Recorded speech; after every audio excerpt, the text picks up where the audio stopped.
대한예수교장로회 통합 남선교회 전국연합회 신임 회장에 최상헌 장로가 선출됐습니다. 네, 최상헌 회장 저희 스튜디오에 모셨는데요. 회장님, 안녕하세요.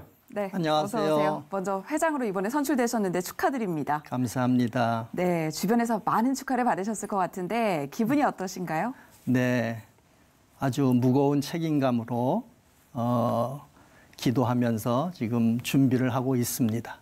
네, 남선교회 전국연합회라고 말씀드렸는데 통합교단 내 남선교회 회원 수는 어느 정도가 되나요? 현재 우리나라 군대가 약 50만이라고 하지 않습니까? 네. 저희는 전국 70개 노회에 70만 회원으로 아주 규모가 대단한 그러한 연합체로 구성되어 있습니다. 네, 규모가 상당히 큰데 그런 만큼 큰 사역 계획도 여러 가지 갖고 계실 것 같거든요. 네. 어떤 사역 계획 그리고 어떤 포부를 갖고 계신지 네. 상세히 설명해 주시면 좋을 것 같네요. 그동안에 우리 많은 선배님들께서 그 해외 선교에 많은 공을 세웠습니다. 예를 들면 필리핀, 인도, 인도네시아, 또 북한 여러 곳에 선교사를 파송했고 네. 이제 올해는 이제 해외 선교를 그대로 하고 또 국내 선교에 더욱더 치중을 할 때라고 생각을 해서 네. 올해는 모든 사역을 국내 쪽에 집중하고자 합니다. 네, 국내 사역이라면 그럼 어떤 내용들로 좀 이루어지게 될까요? 네, 그동안에 우리 모든 지연합회에서는 아주 많은 활동을 하고 계셨는데 체육대회를 주관한다든가 찬양제를 주관한다든가 또 의료 선교를 나가고 또 장학사업 같은 거를 많이 펼쳐왔습니다. 근데 올해는 이제 미자립 교회와 소외된 이웃을 직접 우리 회원들이 방문하고 찾아가서 하나님의 말씀을 선포하고 그들의 어려운 점에 동참하는 그러한 네. 사역들을 준비하고 있습니다. 네, 이렇게 다양한 사역들을 진행하실 텐데 이런 사역들이 진행되려면 여러 노력과 기도가 필요할 걸로 예상됩니다. 네. 또 회장님께서 생각하시기에 이런 구체적인 계획들은 갖고 계신지 또 궁금한데 계획도 한번 설명해 주시죠. 네, 올해 우리 교단의 주제가 말씀으로 새로워지는 교회입니다. 네. 그래서 저희도 거기에 동참해서 모든 행사를 여호와 하나님께 의탁은 하지만 먼저 기도로 준비해야 되겠다 하는 생각을 갖고 저희가 이번 총회 때도 기도로 시작을 했고 또 이번 첫 번 임원회 때도 기도회로 준비해서 나아가고자 합니다. 네. 이런 사역을 진행하는 데 있어서 평신도 사역의 중요성 역시 빼놓을 수가 없을 텐데 네. 이 평신도 사역이 왜 중요한지 이 부분도 다시 한번 설명을 해주시면 좋을 것 같습니다. 네, 좀 전에 말씀드렸지만 우리가 그 지역교회 현장에서 남선 회원들이 아주 적극적으로 나가서 헌신하고 봉사하는 데에는 하나님께서 공급하시는 지혜와 능력이 필요하거든요. 그래서 저희들에게는 평신도 교육대학원이라는 그러한 부설기관이 또한 있어요. 네. 이곳에서 2년 동안 잘 훈련된 지도자들을 양성해서 이들이 교회로 돌아가서 목회자들을 건강하고 반듯하게 세우는데 네. 아주 큰 역할을 감당하고 또 저희가 1년에 8월마다 한 번씩 전국에서 약 3,500명의 회원들이 모여서 네. 하나님의 말씀을 듣고 헌신하고 결단하며 새 힘을 얻는 그러한 평신도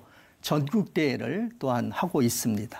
네, 이 평신도 사역을 진행하는 데 있어서 이 교육기관뿐만 아니라 그리고 교회 내부에선 좀 더 어떤 노력을 해야 하는지도 짚어주시면 좋을 것 같거든요. 네, 갈수록 이제 젊은 집사님들이 교회에 이렇게 많이 참여를 못하고 있는 현실 아니겠어요? 그래서 네. 다음 세대에 우리가 어떻게 하면 그들을 하나님의 말씀으로 잘 양육해서 대를 이어서 끌고 갈 수 있을까 하는 데 초점을 맞추고 있습니다. 네, 그리고 이 연합회가 총회와 그리고 교회를 잇는 역할도 하고 있는 걸로 알고 있는데 네. 어떤 식으로 이 연결고리를 찾고 계시고 어떤 역할을 하고 계신지도 설명해 주시죠. 우리 총회에는 큰 두 개의 축이 있습니다. 남선교회 연합회와 네. 여전도회 연합회가 있는데 네. 총회에서 시행하고자 하는 모든 일에 맨 앞장서서 모든 일을 감당하고 그 목표에 우리가 실천해 나가는 그러한 운동을 펼치는 기관이 남선연합회라고 보시면 되겠습니다. 네, 이렇게 다양한 사역들 가운데 힘든 일도 있을 것 같은데 회장님은 이렇게 힘든 일 있을 때 어떻게 극복하시는지도 좀 설명해 주시죠. 먼저 기도로 말씀 안에서 지혜를 구하고자 합니다. 네. 어린 다윗이 골리앗을 만났을 때 커다란 문제에 집착했을 때 만군의 여호와 이름을 선포하며 나갔던 것처럼 또 베드로가 은과금은 내게 없거니와 나사렛 예수 그리스도의 이름으로 선포하며 나아갔던 것처럼 네. 저도 역시 그와 같은 믿음으로 달려가고자 합니다. 네. 이렇게 얘기를 나누다 보니까 또 회장님이 그 교회에 대한 사랑, 또 노력, 봉사들이 많이 느껴지는데 회장님께 있어서 교회는 어떤 의미인가요? 저는 66년 전에 도원동 교회 근처에서 태어났습니다. 그리고 지금도 한 번도 옮기지 않고 그 교회에서 어린 시절 또 장로의 직분을 20년째 감당하고 있습니다. 그래서 우리 도원동 교회는 저에게는 참새와 방앗간과 같은 오고 가면서 꼭 들려야 되는 그러한 곳, 그리고 또 한참 지나서는 콩나물 시루와 같은 교회.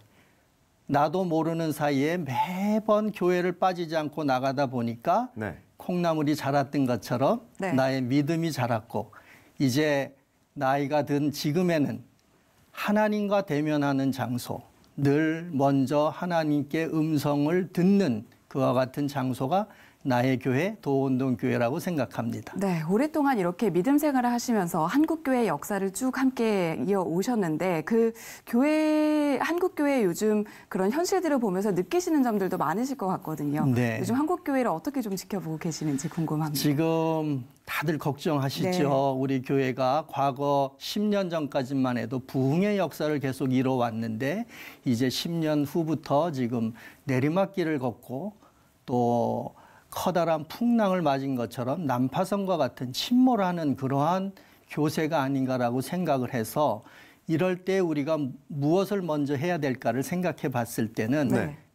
그동안에 가졌던 그 풍요와 번영을 주신 그 하나님을 우리가 잊고 살지 않았나 그런 생각을 하고 있습니다. 네. 그래서 이제는 불필요한 관습과 불필요한 기득권들을 다 바다로 던져버리고 우리 몸을 가볍게 해서 이 풍랑에서 이 배를 건져내야 된다고 생각합니다. 네, 그러면 이 한국교회를 위해서 그리고 더 나아가서 민족을 위해서 우리는 어떤 마음으로 어떤 기도를 하면 좋을지 끝으로 기도 제목 한 말씀 부탁드릴게요. 네, 좀 전에도 말씀드렸지만 풍요를 주신 그 하나님을 우리가 잊어버린 것, 다시 하나님께로 돌아가고 말씀으로 돌아가야 되겠다 하는 생각. 그러기 위해서는 우리가 깨어서 기도해야 되지 않을까 그런 생각을 갖고 이제 좌우 극한 대립 속에 있는 이 나라 또 우방과의 이런 여러 가지 관계 속에 있는데 우리가 어느 편에 설 것인가가 중요한 것이 아니라 네. 하나님 편에 서야 되겠다. 하나님 편에서는 우리 민족이 됐으면 좋겠다라는 기도를 하고 있습니다. 네, 말씀해 주신 기도 제목들 그리고 임기 내 여러 계획들이 잘 이루어질 수 있도록 저희도 함께 기도하겠습니다. 예장통합 남성교회 전국연합회 최상원 회장과 얘기 나눴습니다. 오늘 말씀 감사합니다, 회장님. 잘 들었습니다. 감사합니다.